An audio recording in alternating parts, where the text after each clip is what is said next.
Hi witches, so today I am coming at you with a really cool craft. I got a lot of the things that I'm using from the Witch Wednesday Sabbath box, which is an upcoming video, so consider this a preview. But today we are going to make a witch ball. So what is a witch ball? So typically it is a glass orb that one puts in one's window to ward away evil spirits, misfortune, and ironically, witches. So we're talking about like the Puritans warding away the witches that they believed were out there, even though it was just women that they didn't like. Anyway, yeah, I do find it kind of ironic that witches have kind of co-opted this as like protection for their home, but I think it's a really cool craft and they're really cool to do for Yule.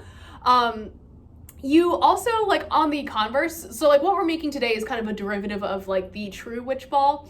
You might see like these really colorful blown glass balls hanging in your local like metaphysical store, or maybe like just a crafty kind of cool store. Those are like the traditional witch balls, which is just like that glass. Used actually by witches sometimes for scrying, or they can be consecrated for protection. It kind of is just up to the witch. So today, again, we're making something similar, but not quite, because I am not a master like glass blower, like shockingly, I know. But right now I'm seeing like a lot of people doing this and I thought it would be fun as well, and I already have all the materials, so I thought it would be a cool video. So today we are making a witch's ball ornament. So what you'll need a clear ornament of some kind. Now if you are using smaller items, you can just get like the regular glass clear ones. This one like opens. If you can find those are pretty cool. And I think they should be pretty easy to find and pretty inexpensive if you are looking in the right place. So you'll need that. They gave us some like crystals, like this like rock chips. And I know there are a lot of places that like have stuff like this. This was to be a kind of like prosperity, protection, abundance blend. And it was kind of a mystery blend of stuff. So looking at it, I can definitely see like tiger's eye, rose quartz, looks like sodalite, carnelian, citrine, maybe some, I don't know, some like clear quartz, stuff like that. So they're pretty, standard crystals to have in there.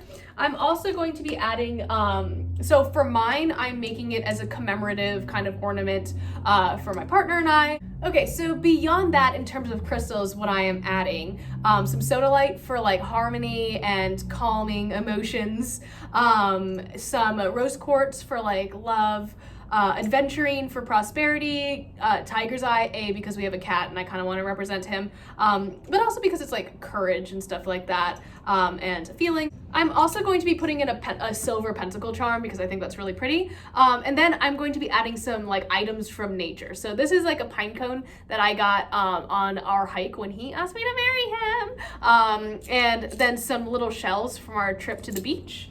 Then I am going to be adding in some herbs. So cinnamon, because it's like Yule-y and it's also good for energizing workings. So this is going to be kind of a working. So in terms of herbs and stuff that I'm adding, the first herb I have is cinnamon for enhancing the working that I'm doing. I'm going to actually sit down and have my partner write some wishes on bay leaves, and I'm going to be adding them to this as well. And then next Yuletide season, I'm going to take all of this stuff out, cleanse the crystals, take out the herbs, replace the herbs, and it'll be like a little tradition, I think. That'll be nice. Then I have bay leaves, I have some rose petals, some rosemary for protection, some lavender as well, because it's one of my favorite scents ever. And then I'm going to be adding some of this herb blend. Now, this is something that I made for the summer solstice, but it includes a lot of herbs that I think are great for like couples and relationships and in general, right? So that is rose, calendula, jasmine, chamomile, and I believe I put a little bit of mugwort in there because it seemed witchy. So that's what I have.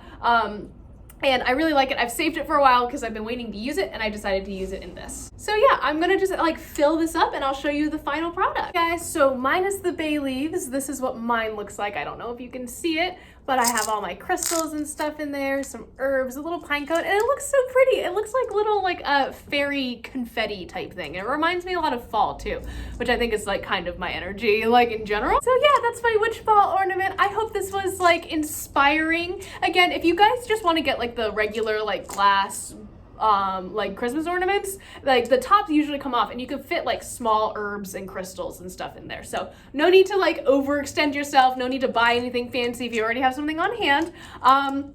just a little idea. So yeah, this is a really great exercise to like look up correspondences for herbs or crystals that you would like to use to invite things in for the next year. And I encourage you guys to do it. If you do make a witch ball ornament, post pictures of it. I would love to see it, and like tag me because I want to hype you up. So yeah, I'll see you guys tomorrow. Bye.